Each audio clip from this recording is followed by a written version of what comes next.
Hebrews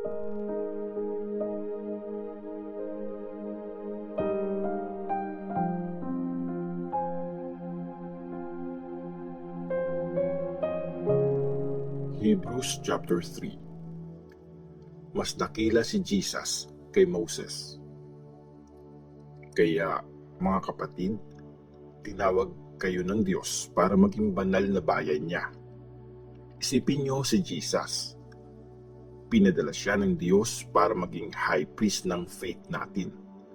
Tapat siya sa Diyos na tumawag sa kanya para gawin ang trabahong ito. Kagaya niya si Moses na tapat na nag-serve sa pamilya ng Diyos. Pero deserve ni Jesus ang mas mataas na papuri kaysa kay Moses.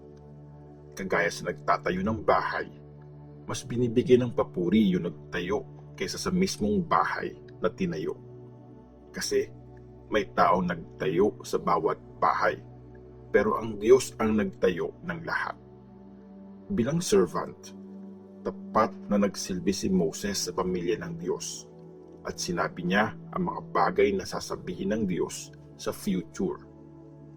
Pero si Christ ang tapat na anak at pinagkatiwala sa kanya ang buong pamilya ng Diyos. Tayo, yung pamilyang yun, kung hindi tayo susuko at hindi tayo mawawalan ng pag-asa. Pahinga para sa mga anak ng Diyos. Kaya nga, sinabi ng Holy Spirit, ngayon, pag narinig nyo ang boses ng Diyos, huwag na kayong magmatigas gaya ng mga ancestors nyo nung nagrebelde sila sa Diyos. Sinubukan nila ang pasensya ng Diyos nung nasa desert sila.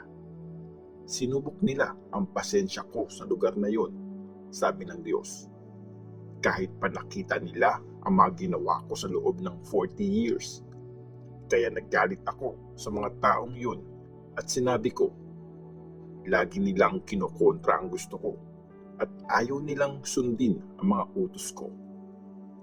At dahil sa galit ko, kaya sumumpa ako.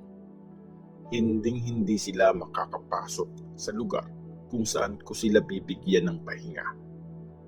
Ingat kayo, mga kapatid, para wala sa inyo magkaroon ng pusong masama at hindi naniniwala, kasi yan ang maglalayo sa inyo sa Diyos na buhay. Kaya araw-araw niyong pagsabihan ng isa't isa habang tinatawag pang ngayon ang time natin, para hindi maloko ng kasalanan ang kahit sino sa inyo at hindi tumigas ang ulo. Mga partners tayong lahat ni Christ kung hindi tayo bibitaw sa pagtitiwala na meron tayo simula pa nung una. Ito ang sinabi sa Scripture. Ngayon, pag narinig nyo ang boses ng Diyos, huwag na kayong magmatigas gaya ng mga ancestors nyo nung nagrebelde sila sa Diyos. Sino ba yung mga taong nagrebelde sa Diyos kahit narinig na nila ang boses niya? Diba? Yung lahat ng nilid ni Moses palabas ng Egypt. Kanino nagalit ang Diyos sa loob ng 40 years? Nagalit siya sa mga taong nagkasala. Sila yung mga namatay dun sa desert.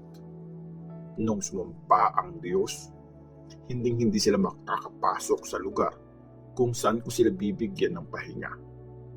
Sinong tinutukoy niya? Sila yung mga nagrebelde sa kanya. So, nakita natin, hindi sila nakapasok sa lugar na yon kasi hindi sila naniwala.